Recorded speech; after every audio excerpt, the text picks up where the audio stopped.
Madam Boss vanyora tsamba vachicelebrata kuzvarwa kwemwana wavo. Tsamba iyi haisi yemwana, itsamba to Zimbabwe. Welcome back to your channel. Please don't forget to like and subscribe. Tsamba iyi, it is very emotional. It was written in celebration of Malia's first birthday. Asi itsamba yakazara mashoko akarema for a letter to her child. So vati ivo regai ndibhare ncwadi yangu. I remember when social media attacked me so bad nenhau yekuita nhumbu. Chokwadi ndakazama kunamata kusvika pachikamu chekuti ndakapera simba nehanya ndichiona kunge Mwari anga andifuratira. Ndaizvibvunza mubvunzo wekuti saka imi Mwari makandipa mwana anonzi Michaela, konei mumwe asiri kuuya? Honai ndava kudzwa mashoko anobaya mumwoyo nehama neshamwari. Vamwe vakati akadya chibereko, vamwe vakati akateura ropa, vamwe vakati akabvisa mimba dzakawanda. A lot that people said. Vamwe vakati ari kuramba kuzvarira murume, dai murume angotsvaka mumwe mwana kunze. Mwari haasiye vana vake vachichema. He puts a smile on my face when I thought upenyu hwangu hwaguma. Nhumbu togo. I struggled nenhumbu. Ndaigara ndakamira negumbo rimwe ndichifunga kuti ichabva because of the sickness yandaenda through during this journey. Zvatanga, that was my first word. Randakataura pafone when I called my sister Maika Tembere, and she said to me, utinyanya kuposta, uri kuposterei kuti une nhumbu.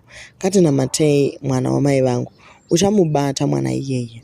For me, it was excitement. I could not believe kuti ndandine nhumbu.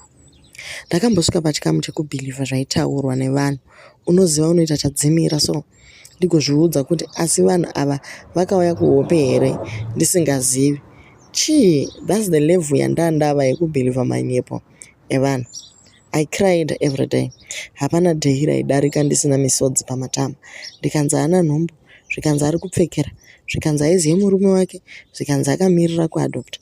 To be honest, it affected me big time to the extent of taking photos of myself nenhumbu yangu dumbu riri panze, because I wanted to prove kuti ndine nhumbu chete. Zvokwadi mwana wangu akandibvisa kunyadziswa pamberi pevanhu. Zvino ingadai ingori dai chokwadi. Wakambonamata uine musodzi pamatama webitterness, munamato une kurwadziwa pamwoyo neshungu. Wakambonamata munamato wekuti unobata pedi rakazara ropa une nhumbu.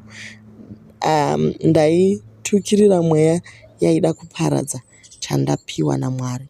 I called it a jealous prayer. I was so jealous and so protective nenhumbu yangu zvokuti ndakazvifunga ndinoumburuka nekuseka and tears of joy.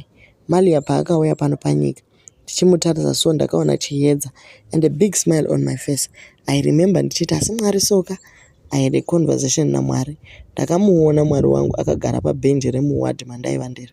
Guys, paunofunga kuti wapererwa, Mwari ndo paanotangira. Uyezve any situation yandinopindana nayo mukurarama, I look at my kids and say, ukuru hwenyu hunondishamisa. Ndongokutendai Mwari nekundipa chiedza chemoyo wangu. And to my fans, thank you for praying and through my journey. Happy born day, Dzabo. Kana zvanetsa, bataive organic WhatsApp and call them panamba yakaiswa. Saka ndo zviri kutaurwa izvi. Many women can relate to what she went through. Nyaya dze-infertility inyaya dziri sensitive zvachose. Asi sesociety yeZimbabwe hatigoni kusimbisana. Panotanga kubuda mashoko ekuti akabvisa nhumbu dzakawanda akaodza chibereko. Then yekunzi akadya chibereko, vamwe vari kuti fame yake actually came through neropa raakateura akanzi anodya chibereko chake kuGhana. I remember she also sang a song yaakaimba achiti chikanzi chibereko hauna what. You remember that song? Vanhu vanenge vachitorwadzwa nezvinotaurwa ipo paya. Madam Boss vari kungotaura kuti she felt the pain, and isu state tichitofunga kuti kunyarara kunenge kuchiita Madam Boss kusimba.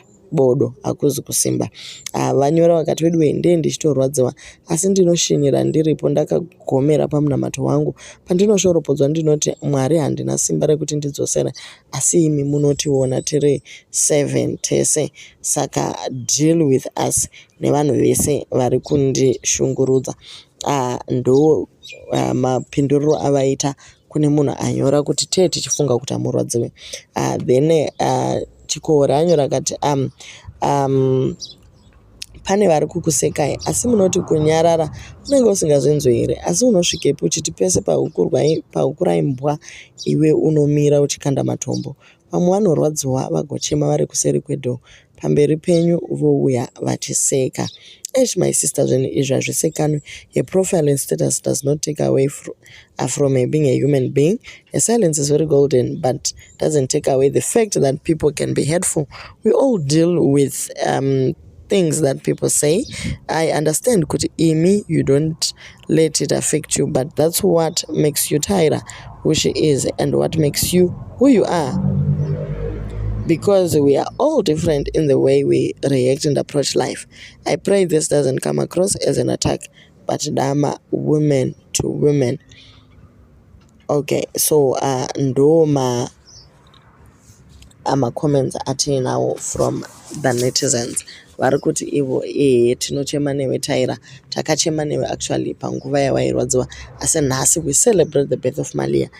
Tichingoti dzaburuka ngoni dzashe. Vamwe ndo vauya vakaedza kuda kumutsa nyaya yekwaevangelista iya, vakati murume akatoadvaiswa kuti haasi kuda kukupa mwana, enda undohura kunze uwane wako mwana. Madhays akabuda nyaya ngoni kunze amitisa vamwe nesi wepaparara nyatwa kudi nyaya yacho munoiziva mese, asi yakazongopera. Why? Because Madam Boss also chose to be silent about that issue. Vakanyarara zvikashaya basa. Ukanzi mablog akatanga kuti Madam Boss wazoti she never commented on that issue. Nekuti deep down unenge wagara une zviri kutokuboilisa, iwewe uri kutokonewa kubata mimba, murume unzi wanomitisa uko, zvinorwadza. And mablogger, they don't make it better, they actually make it worse. Ndo nyaya yacho iyi guys. Kozotiwo nyaya yekunzi mwana hasi wemurume wake, kanzi mwana ndewatinomachakaire, mwana ndewa akembo muhadhi, pakabuda zvinhu zvakawanda, but she also kept quiet. Iye Malia wacho ndobva abuda akanyadzisa vanhu kuita ngoni paagere. Zvinhu zvacho guys, I feel like as a society we just need to mind our own business. Umwe neumwe ngaite zvinomupa mari nesadza patafura, zvekuramba tichitsvaka kuti ningi azoita sei nei, mimba haisi kubata, akadya chibereko akadii. Ngatirege kutaura zvatisingazivi. As a society ngatingovai vanhu vari supportive, tisiyane nekuramba tichipindura marelationships evamwe tichida kuvarwadzisa, because already they are socialites, yes, but they are going through a lot. Do leave your comments on what you think about this.